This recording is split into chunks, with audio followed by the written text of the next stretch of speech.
चढ़ाते हो आप लोग? पंचमी के दिन, चाहे नाग पंचमी हो, चाहे श्रावण महीने की शुक्ल पक्ष की, चाहे कृष्ण पक्ष की पंचमी हो,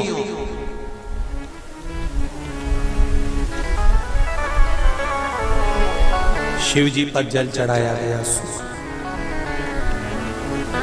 और समझ लो अच्छे से, श्रावण महीने की पंचमी के दिन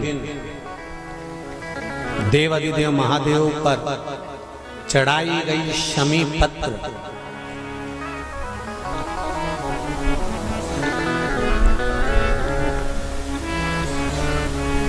शंकर भगवान पर चढ़ाई गई शमी पत्र आस्तिक मुनि का नाम लेकर, कौन से मुनि? आस्तिक मुनि का नाम लेकर शमी पत्र को वापस उठाकर उसको अपने दरवाजे की चौखट पर कहीं पर भी या द्वार पर कहीं पर भी एक ओर रख देने पर घर के अंदर, बगीचे के अंदर सर्प प्रवेश नहीं करता। ध्यान रखिए, सर्प प्रवेश नहीं करेगा।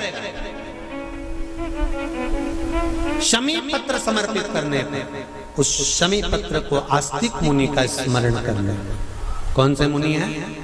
आस्तिक मुनि का स्मरण करने पर भीतर घर के अंदर बगीचे में सर्प भी प्रवेश नहीं।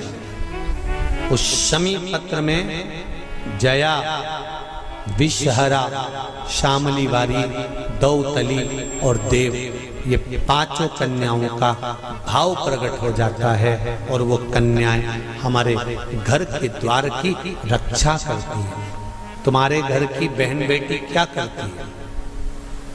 तुम्हारे घर की बहन बेटियां क्या करती हैं? घर में बहन बेटी आती हैं तो बद्दुआ देकर नहीं जाती। घर में कन्याएं रहती हैं, बद्दुआ नहीं देती। घर की बेटियां जब दरवाजा छोड़कर शादी कर वाले दिन, विदाई के दिन अगर जाती भी हैं तो बेटियां हाथ में धान भरकर फेंक कर जाती हैं कि मेरा मायका खूब फले फूले, आगे बढ़े। छापे लगाकर चली जाती हैं कि हमने हमारी जीवन की सारी दौलत, जीवन का सारा सुख अपने मायके में दे दिया है। वो बेटियां तो जया, विषहरा, शामली बारी, दौतली, देव, ये उस घर में निवास करती हैं जिससे ये घर में हम रक्षा कर सकते, रक्षा कर सकते। श्रावण के महीने की पंचमी, कौन सी तिथि? पंचमी।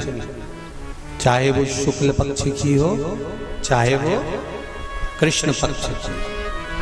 श्रावण महीने की पंचमी के दिन शंकर भगवान पर जिस जिस परिवार के व्यक्ति का कांवड़ जल हमने बताया है आपको, जरूरी नहीं है कि डंडा बांधकर 2 कावड़ के जल के लोटे लेकर जाओ, आप अपने हाथ में भी 2 पात्र लेकर जा सकते हैं। पंचमी तिथि के दिन हाथ में 2 लोटे जल के, 2 कलश जल के जब हम शंकर भगवान को चढ़ाते हैं तो ऊपर जो कमंडल होता है शिव जी के ऊपर जलधारी होती है, जिसमें जया, विषहरा, शामली बारी, दौतली और देव, शंकर भगवान की 5 बेटियां जिसमें विराजमान होती हैं। जब हम जल समर्पित करते हैं, हमारे पीढ़ी में, परिवार में अगर कोई अधोगति में मर गया होता है, कुंवारी अवस्था में चले गया होता है, गर्भ में मर गया होता है, गर्भ के बाहर निकलकर भी अगर कुंवारी अवस्था में चले गया होता है, तो श्रावण महीने की दोनों पंचमी पर परिवार का अगर कोई एक व्यक्ति भी जल चढ़ा देता है शंकर भगवान पर, तो सर्प की योनि में नहीं पड़ता, जीव मुक्त हो जाता, प्रेत योनि में सर्प की योनि से मुक्त हो जाता।